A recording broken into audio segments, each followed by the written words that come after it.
നമസ്തേ. 2 ദിവസമായിട്ട് SFI നേതാവായിട്ടുള്ള Aishe ഘോഷാണ് social മീഡിയയിൽ താരം. എന്തുകൊണ്ടാണ് ഐഷി ഘോഷിന് ഇത്രയേറെ പ്രാധാന്യം കിട്ടുന്നതെന്ന് നിങ്ങൾ ആരെങ്കിലും ചിന്തിച്ചിട്ടുണ്ടോ?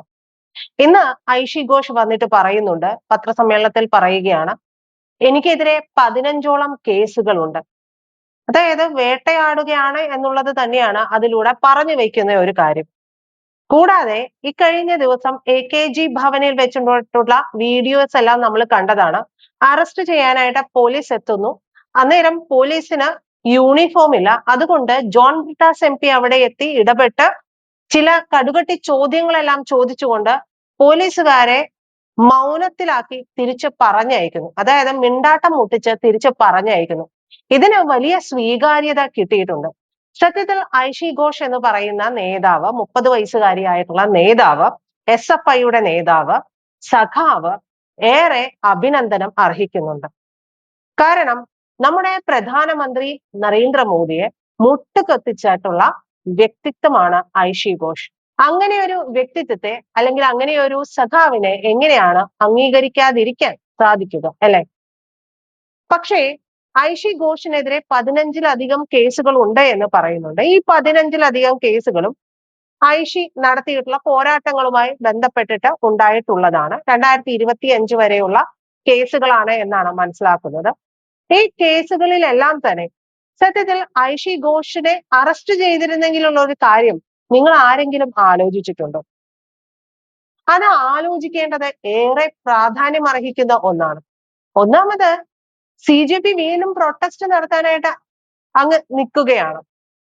ഒരുപക്ഷെ സുപ്രീം കോടതിയെ തന്നെ ഇല്ലാതെയാക്കുന്ന തരത്തിൽ CJPയുടെ ഒരു പ്രൊട്ടസ്റ്റ് ഉണ്ടാവാനോ അല്ലെങ്കിൽ ഉണ്ടാക്കിയെടുക്കാനോ ഒക്കെ സാധിക്കുന്ന ഒരു സമയം.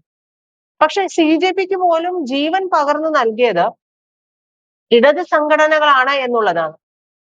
അവിടെയാണ് ഏറെ ആശങ്ക.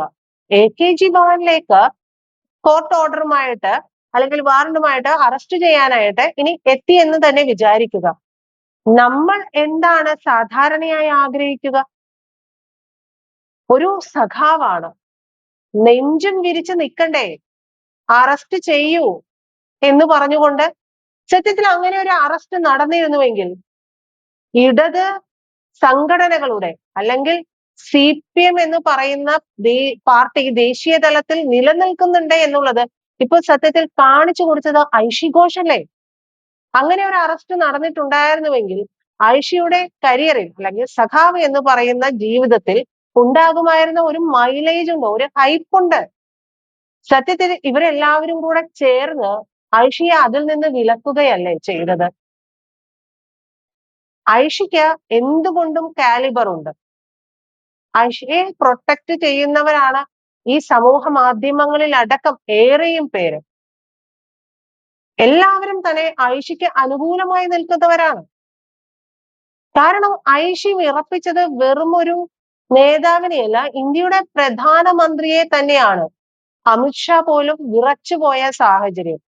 ഇനിയും ഒന്നുകൂടി കണ്ണുരുട്ടിയിരുന്നെങ്കിൽ ഒരുപക്ഷെ ധർമ്മേന്ദ്ര പ്രധാൻ അല്ല, മോദി തന്നെ രാജിവെക്കുമായിരുന്ന ഒരു സാഹചര്യം സൃഷ്ടിച്ച, അതിന് എല്ലാ കാര്യങ്ങളും സഹകരണങ്ങളും ചെയ്തു കൊടുത്ത ഒരു ഇടത് സംഘടനയുടെ നേതാവാണ്.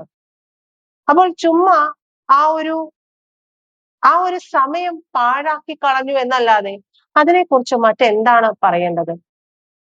സഖാക്കൾക്ക് ജയിലും അറസ്റ്റും വിപ്ലവവും ഒക്കെ ചുമ്മാതാണോ?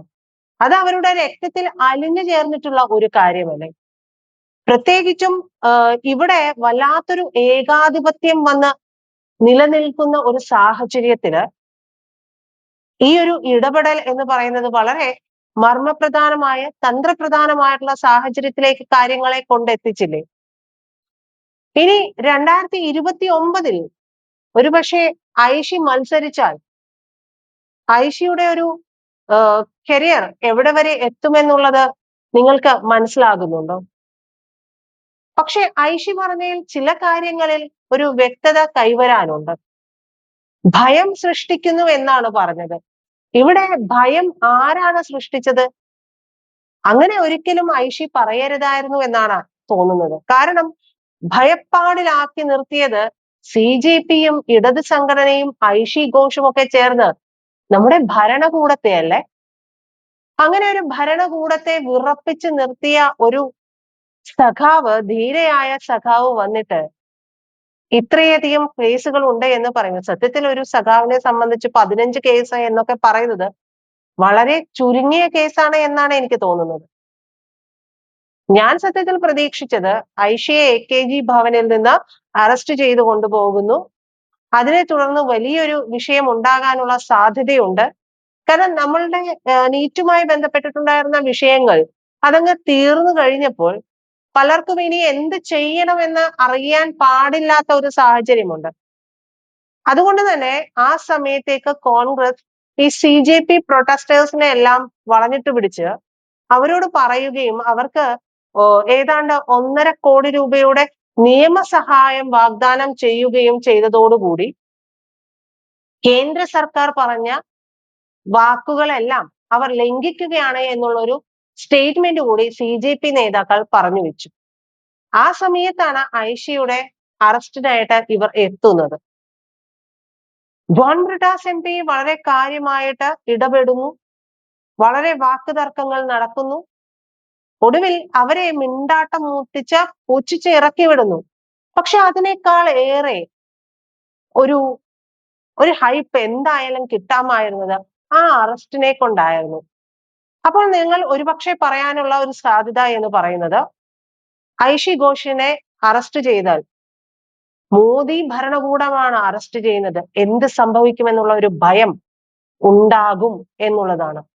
സത്യത്തിൽ ആ ഒരു ഭയത്തിന്റെയും ആവശ്യം അവിടെ ഉണ്ടാകുമെന്ന് തോന്നുന്നില്ല. കാരണം ഐഷി ഘോഷിനെ പോലൊരു സഖാവിനെ ഏതെങ്കിലും ഒരു തരത്തിൽ ഒരു സംഭവം എതിർക്കുന്ന രീതിയിൽ ഉണ്ടായിട്ടുണ്ടെങ്കിൽ, അല്ലെങ്കിൽ ഒരു മോശമായ സാഹചര്യം അവിടെ ഉണ്ടാവുകയാണ് എന്നുണ്ടെങ്കിൽ, അറസ്റ്റിനെ തുടർന്ന് ഉണ്ടായിട്ടുണ്ടെങ്കിൽ, ഇവിടെ പ്രതിപക്ഷം ഒന്നടങ്കം ഇളകില്ലേ? ഇന്ത്യ സഖ്യം ഒരുമിച്ച് ചേരില്ലേ? വലിയ പ്രതിഷേധങ്ങൾ ഉണ്ടാകില്ലേ? അതിനെയൊക്കെ എങ്ങനെ ഈ ഭരണകൂടം മറികടക്കും? അമിത്ഷായ്ക്ക് പോലും ഇപ്പോൾ സത്യത്തിൽ ആ സീറ്റിൽ ഇരിപ്പുറക്കുന്നില്ല. കാരണം ഇതിനെയൊക്കെ എങ്ങനെ കൈകാര്യം ചെയ്യണമെന്ന് അറിയില്ല. അമിത്ഷായുടെ നിയന്ത്രണം വിട്ട സകല കാര്യങ്ങളും കൈവിട്ട് പോയ സാഹചര്യമാണ്. അതുകൊണ്ട് തന്നെ അമിത്ഷാ ഇതുവരെ സംസാരിച്ചിട്ടില്ല. മറ്റൊന്നും കൊണ്ടല്ല, ആരെയും ഫേസ് ചെയ്യാൻ കഴിയാത്തത് കൊണ്ടാണ് എന്നാണ് തോന്നുന്നത്. അതുപോലെ തന്നെ ഗോദി മീഡിയ അതൊരു വല്ലാത്ത പ്രശ്നമായിട്ട് മാറുകയും ചെയ്യുന്നു. ഐഷി ഘോഷോ അല്ലെങ്കിൽ ഇടത് സംഘടനകളോ ഒന്നും തന്നെ ഗോദി മീഡിയ എന്ന് പറയുന്നതിനെയും അങ്ങ് മനസ്സിലാക്കാൻ കഴിയുന്നില്ല. കാരണം ആ ഒരു ആരോപണം ഉന്നയിക്കുമ്പോൾ സത്യത്തിൽ ചെറുതായി പോകുന്നത് ആരാണ്? ഇടത് സംഘടനകളാണ്, ഇന്ത്യ സഖ്യമാണ്. ഒന്ന് ആലോചിച്ച് നോക്കണം. ഏതാനും ചില യൂട്യൂബ് ചാനലുകളോ അല്ലെങ്കിൽ പോഡ്കാസ്റ്റ് ചെയ്യുന്നവരോ ഉണ്ട് എന്നല്ലാതെ മലയാളത്തിലെ ഒരു മീഡിയ പോലും ഭരണകൂട ഭീകരതയെ കുറിച്ചല്ലാതെ സംസാരിക്കാറില്ല. നാഷണൽ ലെവലില് ഏതാനും ചില മീഡിയകൾ അല്ലാതെ ഇതുപോലെ തന്നെ സംസാരിക്കാറില്ല. ഇനി ഇന്റർനാഷണൽ ലെവൽ ആണെങ്കിലും മോദിക്ക് എതിരെ വാർത്ത കൊടുക്കുന്നവരാണ് കൂടുതലും. പിന്നെ ഒരു രാജ്യത്തിന്റെ വളർച്ചയൊക്കെ ഉണ്ടാകുമ്പോൾ ഒരുപക്ഷെ അത് കൊടുക്കാതിരിക്കാൻ കഴിയാത്തത് കൊണ്ട് അവർ കൊടുക്കുന്നുണ്ടാകും. പക്ഷെ എല്ലാവരും തന്നെ നമ്മുടെ കേന്ദ്ര സർക്കാരിനെതിരെയാണ് വാർത്ത കൊടുത്തുകൊണ്ടിരിക്കുന്നത്. ആ സമയത്ത്, അതായത് അവരെല്ലാവരും തന്നെ ഇത്രയേറെ സപ്പോർട്ട് ചെയ്ത് നിൽക്കുന്ന ഒരു സമയത്ത് ഭയം വിതയ്ക്കുന്നു എന്ന് പറഞ്ഞ വാക്കുപോലും സത്യത്തിൽ ഐഷി ഘോഷിന്റെ കരിയറിൽ വലിയൊരു വീഴ്ചയാണ് ഉണ്ടാക്കുക എന്നാണ് ഞാൻ കരുതുന്നത്. ഒരിക്കലും ഇത്രയേറെ ഒരു പിൻബലം കിട്ടുന്ന ഒരു സഖാവും ഒരിക്കലും ഇത്തരത്തിലൊരു കാര്യം പറയാൻ പാടില്ല. നോക്കൂ, ആ CJP പ്രൊട്ടസ്റ്റിൽ, നിങ്ങൾ ചെയ്ത ആ പ്രൊട്ടസ്റ്റില് വലിയ രീതിയിൽ മറ്റു ചില ആളുകൾ ഇടപെടൽ നടത്തിയ സമയത്തും അവര് അതിനെ വിമർശിച്ചവർക്കെതിരെ പോലും എത്രയേറെ ഗ്രൂപ്പ് ചേർന്നാണ്, അല്ലെങ്കിൽ സംഘം ചേർന്നാണ് അല്ലെ അവരെ കൊണ്ട് മാപ്പ് പറയിക്കാനായിട്ട് ഐഷി ഘോഷ് ഉൾപ്പെടെയുള്ള സഖാക്കൾക്കും അവരെ സപ്പോർട്ട് ചെയ്യുന്നവർക്കുമൊക്കെ സാധിച്ചത്. അപ്പോ ആ സാധിച്ച സ്ഥലത്ത് എങ്ങനെയാണ് ഭയം ഉണ്ടാകുന്നത്? ഭയം എന്ന് പറയുന്നത് എങ്ങനെയാണ് ഉണ്ടാകുന്നത്? ഈ സർക്കാർ എന്താണ് ചെയ്യുന്നത്? സത്യത്തിൽ നിങ്ങളൊക്കെയാണ് യഥാർത്ഥ ഭരണകൂടമാകാനുള്ള ആർജവമുള്ള ആളുകൾ. കാരണം വലിയൊരു വിങ്ങിനെയല്ലേ അല്ലേ മോദിയെ പോലൊരു ഭരണാധികാരിയെ വിറപ്പിച്ച ഐഷി ഘോഷ് എന്ന് പറയുന്ന സഖാവിന് ഇനിയും ഭാവിയുണ്ട്. അതൊരിക്കലും ഇത്തരത്തിലുള്ള വില കുറഞ്ഞിട്ടുള്ള ചില സ്റ്റേറ്റ്മെന്റ്സ് ഒക്കെ പറഞ്ഞ് ഇല്ലാതെയാക്കരുത്. പിന്നെ CPM ആണ് പാർട്ടി. ഒന്ന് ആലോചിച്ചു വെച്ചോളൂ. ഒരു കയറ്റത്തിന് ഈ ഞണ്ടിന്റെ പണി ചെയ്യാനുള്ള സാധ്യതയുണ്ട്. കാലെ പിടിച്ച് വലിക്കും. ഞണ്ടിന്റെ രീതിയാണത്. മുകളിലോട്ട് പോകാനായിട്ട് അനുവദിക്കില്ല. അപ്പോ ഐഷി ഒന്ന് കരുതിയിരുന്നോളൂ.